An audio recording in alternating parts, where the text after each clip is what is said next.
Hello friends, कैसे हैं आप सब। उम्मीद करते हैं आप सब अच्छे होंगे। और हम शुरू करेंगे आज से हिंदी की क्लास। और हिंदी में हम लोग पढ़ेंगे सबसे पहले आपको याद करने वाला प्रोसेस। एक तरफ ग्रामर चलेगी, एक तरफ याद करने वाला। तो आज हम देखेंगे वन वर्ड सब्स्टिट्यूशन। तो आपको क्या करना है, इन सभी वन वर्ड सब्स्टिट्यूशन को क्या करना है, आपको करना है धीरे धीरे याद। ठीक है। जैसे जैसे हम आपको वीडियोज देते जाएंगे, आप उसको नोट्स बनाते जाएंगे और हम आपसे जो है फिर इसका लेंगे ऑनलाइन टेस्ट। ठीक है। तो आज आपको जो यहाँ पर हम देख रहे हैं क्वेश्चन हमारे सामने जो आएगा, मतलब जो हम थ्योरी पढ़ने वाले हैं, वो होगी वन वर्ड सब्स्टिट्यूशन की। तो पहले कुछ थ्योरी करेंगे, फिर हम उसके आगे बढ़ेंगे। तो यहाँ पर आप देखिए वन वर्ड सब्स्टिट्यूशन के बारे में बताया गया है। क्या बताया गया है यहाँ पर, कह रहा है कि अनेक शब्दों के लिए एक शब्द। आज हम पढ़ेंगे वन वर्ड सब्स्टिट्यूशन बोलते हैं, या तो फिर अनेक शब्दों के लिए एक शब्द बोलते हैं।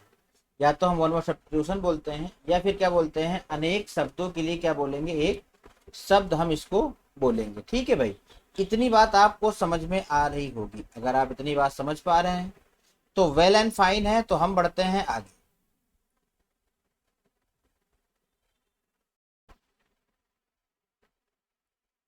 ठीक है, तो चलिए देखते हैं। सबसे पहले देखिए यहाँ का लिखा है कि भाषा की सुदृढ़ता, भाषा की सुदृढ़ता, भावों की गंभीरता और चुस्त शैली के लिए यह आवश्यक है कि लेखन शब्दों या पदों का प्रयोग संयम से कर काम ले, ताकि यहाँ देखिए क्या लिखा हुआ है, ताकि वह विस्तृत विचारों और भावों को थोड़े थोड़े शब्दों में व्यक्त कर सके। जैसे आप कोई बहुत लंबी बात लिखना चाहते हैं, उस बात को आप एक छोटे से शब्द में भी बता सकते हैं। यही ये बताना चाह रहा है कि भाई आप जहां पर बड़े बड़े शब्द लिखना चाहते हैं, उसके स्थान पे आप छोटा लिख दीजिए। जैसे आपने पढ़ा होगा जो कभी ना मरे, जो कभी ना मरे, उसके लिए मैं अमर लिख सकता हूँ। तो अगर मुझे कहीं ऐसी बात को लिखना है जो कभी ना मरे, तो वहां पर मैं क्या कर सकता हूँ, वहां पर अमर का शब्द यूज कर सकता हूँ। जो कभी ना मरे, इतने बड़े सेंटेंस के लिए, इतने बड़े वाक्य के लिए मैं केवल एक वर्ड लिख सकता हूँ, क्या, अमर। फिर आगे कह रहा है, देखिए क्या कह रहा है, कह रहा है समास, तद्यु और कृदंत वाक्यांश या वाक्य एक शब्द या पद के रूप में संक्षिप्त किए जा सकते हैं। ऐसी हालात में मूल वाक्यांश या वाक्य के शब्दों के अनुसार, यहां देखिए लिखा हुआ है, शब्दों के अनुसार एक ही शब्द या पद का निर्माण होना चाहिए। एक ही पद या शब्द का क्या होना चाहिए, निर्माण होना चाहिए। दूसरी बात यह है कि वाक्यांश को संक्षेप में सामासिक पद का भी रूप दिया जाता है। कुछ ऐसे लाक्षणिक पद या शब्द भी हैं जो अपने में पूरे का पूरा वाक्य या वाक्यांश का अर्थ रखते हैं। देखिए लिखा हुआ है, पूरे के पूरे वाक्यांश का अर्थ रखते हैं। ये बात आपको समझ में आ रही है। आगे कह रहा है कि भाषा में कई शब्दों के स्थान पर एक शब्द बोलकर हम भाषा को प्रभावशाली और आकर्षक बनाते हैं। अगर भाषा को आपको इफेक्टिव बनाना है, प्रभावशाली बनाना है, तो उसके लिए हम क्या करते हैं, उसमें बड़े बड़े शब्दों के स्थान पे छोटे छोटे शब्दों का यूज करके उससे हम और ही प्रभावपूर्ण बना सकते हैं। आगे देखिए लिखा है कि जैसे कह रहा है, एग्जाम्पल के तौर पे आपके लिए लेके आए हैं क्या, कि जैसे राम कविता लिखता है, अनेक शब्दों के स्थान पर हम एक शब्द लिख सकते हैं, कवि। राम कविता लिखता है तो उसके लिए हम क्या प्रयोग कर सकते हैं, कवि। तो यही हो गया आपका सिंगल वर्ड, एक लेटर। बात समझ में आई क्या। दूसरा उदाहरण समझिए, क्या कह रहा है कि जिस स्त्री का पति मर चुका हो, इस शब्द समूह के स्थान पे आप एक वर्ड बोल सकते हैं, विधवा। जैसे कोई औरत है, तो आपको बताना है कि ये विधवा है, मतलब इसका पति मर चुका है। तो आप इतनी लंबी बात मत बोलिए कि इसका पति मर चुका है, उसके स्थान पे आप एक बात कहेंगे कि यह विधवा है। तो समझने वाले लोग समझ जाते हैं कि इसका पति मर चुका है, इसका पति नहीं। आगे बढ़ेंगे, आगे बढ़ेंगे तो यहां पर कह रहा है कि इसी प्रकार अनेक शब्दों के स्थान पर एक शब्द का प्रयोग कर सकते हैं। यहाँ अनेक शब्दों के लिए कुछ शब्द उदाहरण दिए जा रहे हैं और आपको क्या करना है, इन्हीं को करना है याद। और पेपर में यही शब्द आते हैं और आपको वाक्यांशों के लिए एक शब्द बताना होता है और वो आप तभी बता पाएंगे जब आप करके रखेंगे इसको याद। ठीक है, तो हम यहाँ पर अल्फाबेट वाइज पढ़ेंगे, आप चीजों को याद रखेंगे। तो आज हम पढ़ने वाले हैं किसका, छोटा आ से संबंधित। छोटा आ से संबंधित जो भी शब्द बनेगा उससे हम यहाँ पर पढ़ेंगे। तो देखिए पहला क्या कह रहा है, आ, अनुचित, यहाँ लिखा है ना, अनुचित बात के लिए आग्रह। तो जब अनुचित बात के लिए अगर कोई आप आग्रह करते हैं तो उसे क्या कहते हैं, दुराग्रह कहते हैं। क्या कहते हैं, दुराग्रह। अनुचित बात के लिए आग्रह मतलब क्या, कि ऐसी कोई बात जो गलत हो फिर भी आप उसके लिए बार बार आग्रह कर रहे हैं, बार बार आग्रह कर रहे हैं, तो वो क्या कहलाएगा, वो कहलाएगा दुराग्रह। ठीक है, अगला कह रहा है कि अंडे से जन्म लेने वाला, तो उसे हम कहते हैं अंडज। जो अंडे अंडे से जन्म लेता है उसे हम क्या कहते हैं, उसे हम कहेंगे अंडज। क्या कहेंगे बच्चे, अंडज कहेंगे। ठीक है, अगला कह रहा है आकाश को चूमने वाला। आकाश को जो चूमने वाला होता है उसे क्या कहते हैं, आकाश चुंबी कहते हैं, या कहीं कहीं गगन चुंबी भी कहते हैं। आकाश चुंबी कहते हैं या कहीं कहीं गगन चुंबी भी कहते हैं। आगे देखेंगे तो आगे लिखा हुआ है अपने देश से दूसरे देश में सामान जाना, तो ये कहलाता है निर्यात। और अगर हम दूसरी जगह से सामान मंगाते हैं तो वो कहलाता है आयात।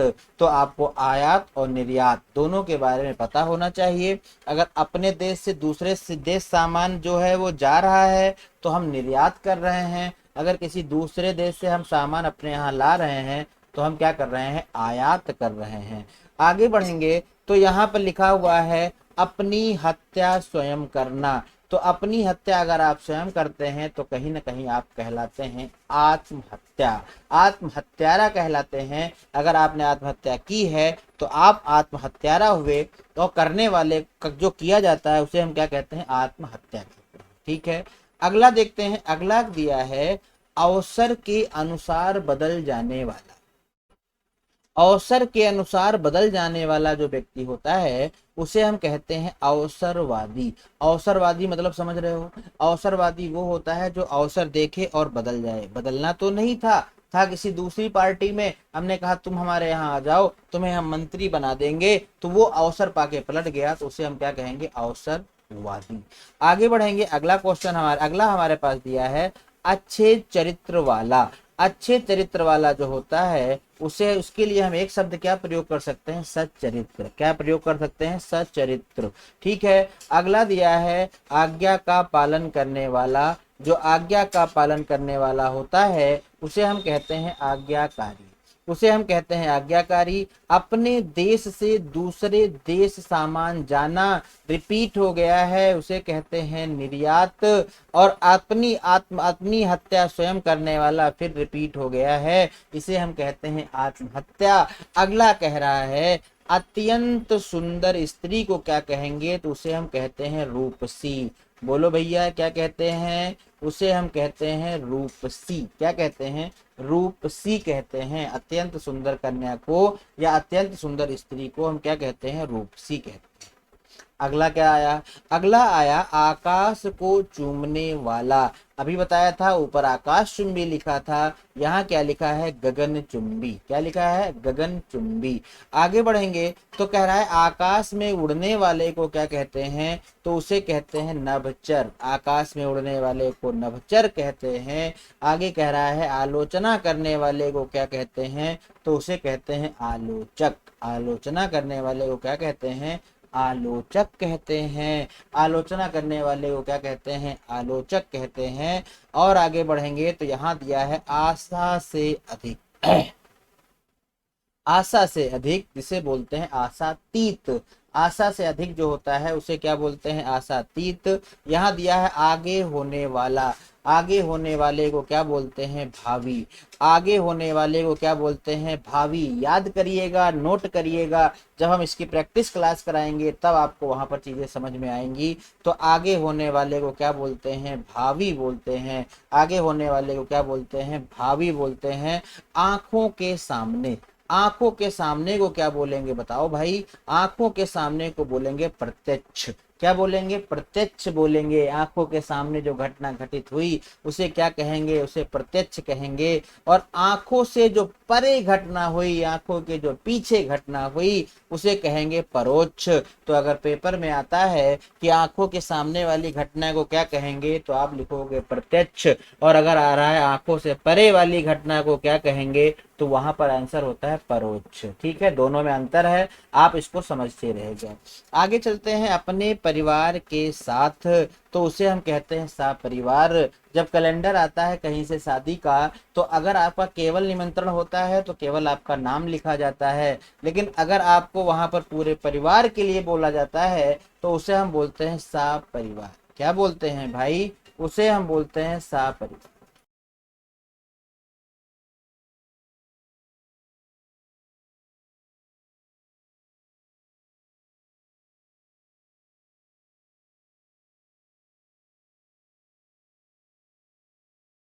हाँ।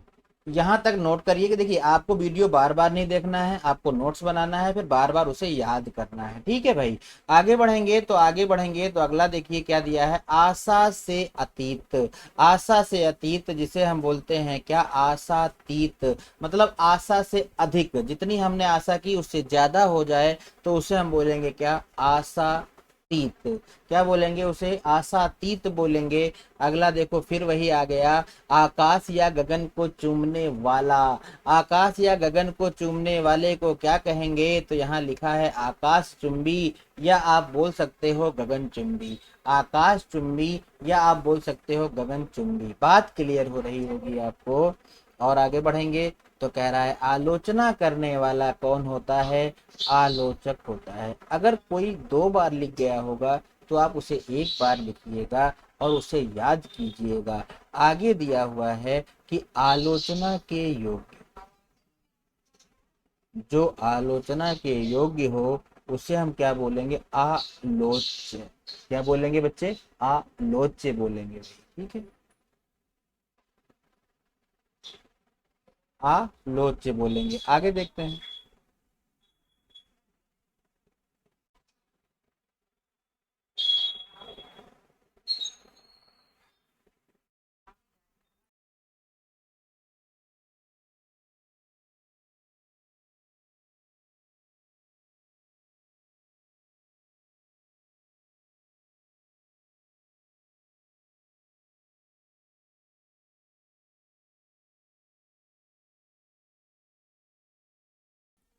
आइए अगला देखते हैं। अगला दिया हुआ है अवश्य होने वाला।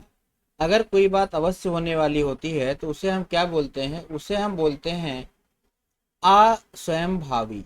अस्वयंभावी बोलते हैं। तो अगर कोई बात अवश्य होने वाली है तो उसको आप क्या बोलेंगे? अस्वयंभावी बोलेंगे। ठीक है, आगे बढ़ते हैं। देखिए यहाँ दिया है अतिवृष्टि। ये बहुत पूछा जाता है पेपर में। अत्यधिक वृष्टि जो होती है उसे बोलते हैं अतिवृष्टि।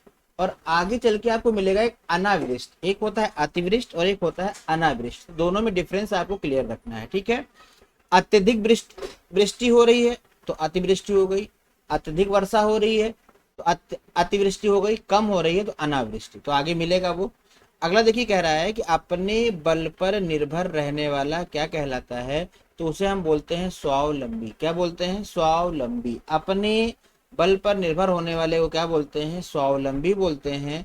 और यहाँ दिया है अचानक। अचानक हो जाने वाला को क्या बोलते हैं? आकस्मिक। आकस्मिक, अचानक होने वाले को क्या बोलते हैं? आकस्मिक बोलते हैं। उम्मीद करते हैं कि ये बात आप समझ पा रहे होंगे। आगे बढ़ेंगे तो कह रहा है आदि से अंत तक। आदि से अंत तक को हम बोलते हैं आद्योपांत। आद्योपांत, आपको याद होगा कि हिंदी में पहले हम लोग पढ़ते थे गद्यांश का, तो हम एक हेडिंग लगाते थे आद्योपांत। आद्योपांत लगाते थे और पहला शब्द लिख देते थे और लास्ट वाला लिख देते थे। मतलब यहां से यहां तक का आप ले रहे हैं, तो वही है आद्योपांत। मतलब आदि से अंत तक। आदि से अंत तक। आगे, आगे का विचार करने वाले को हम क्या बोलते हैं? अग्रसोची। अग्रसोची का मतलब क्या है? अगर आप किसी बात के बारे में आगे आगे विचार कर रहे हैं तो उसे हम क्या बोलते हैं? अग्रसोची बोलते हैं। उसे हम बोलते हैं अग्रसोची। ठीक है, आगे बढ़ेंगे। अगला दिया है आढ़त का व्यापार करने वाले को क्या कहते हैं? तो इसे कहते हैं अड़तिया। अड़तिया, अड़तिया मतलब ये है कि जैसे आप जो है अपनी सब्जी बेचना चाहते हैं, सब्जी मंडी में लेके गए हैं, तो जो बीच में रहता है कि भाई किसी को बेचवाता है, उसे हम क्या बोलते हैं, उसे बोलते हैं अड़तिया। बात समझ में आ गई। और आगे बढ़ते हैं भाई, आहड़ पे काम करने वाले को क्या बोलते हैं, देखिए यही आ गया, आवश्यकता से अधिक वर्षा अतिवृष्टि। आवश्यकता से अधिक वर्षा क्या होता है, अतिवृष्टि होता है, अतिवृष्टि होता है। ठीक है, आगे बढ़ेंगे, अगला दिया है अधिकार या कब्जे में आया हुआ। अधिकार या कब्जे में आया हुआ को क्या बोलते हैं, अधिकृत। क्या बोलते हैं, अधिकृत। अधिकार या कब्जे में आया हुआ को क्या बोलते हैं, अधिकृत बोलते हैं। ठीक है, और आगे चलते हैं, अन्य से संबंध ना रखने वाला। अन्य से संबंध, अन्य, अन्य लिखा है, अन्न नहीं, एक वर्ड होता है अन्न, अन्न मतलब होता है अनाज, लेकिन यहाँ अन्य है, अन्य मतलब दूसरा, अन्य मतलब दूसरे की बात कर रहा है। न रखने वाले को हम क्या बोलते हैं, तो उसे हम बोलते हैं अनन्य, अनन्य। ठीक है, ये बोलते हैं। आगे देखिए, अभिनय करने वाला पुरुष, जब कोई नाटक वगैरह में या कहीं पर मूवी में जो अभिनय करता है पुरुष होता है, तो उसे क्या बोलते हैं, अभिनेता, अभिनेता बोलते हैं। और अगर कोई स्त्री अभिनय कर रही है तो उसे हम बोलते हैं अभिनेत्री। तो अभिनेत्री फीमेल के लिए होता है, अभिनेता मेल के लिए होता है, ये बात आपको रखनी है याद। आगे बढ़ेंगे, आगे बढ़ेंगे, अगला देखेंगे क्या दिया हुआ है। तो अगला दिया हुआ है, देखिए, अच्छा बुरा समझने की शक्ति। अच्छा बुरा समझने की शक्ति का अभाव, अगर आप किसी बात को अच्छा बुरा नहीं समझ पा रहे हैं, इसका मतलब आपके अंदर अच्छा बुरा समझने की कमी है, उसे हम क्या बोलेंगे, अविवेक। उसे हम क्या बोलेंगे, अविवेक बोलेंगे। ठीक है, तो इस क्लास में बस इतना ही। इसे आप नोट कीजिए प्रॉपर, और प्रॉपर आप इसको नोट करके याद कीजिए, ज़्यादा जरूरी है याद करना। तो अगले पार्ट में हम इसके आगे के जो है वर्ड्स को डिस्कस करेंगे, इसके आगे के शब्दों के बारे में आपको बताएंगे, आप इसे प्रॉपर नोट करते जाइए। ठीक है, okay, bye bye, take care, love you.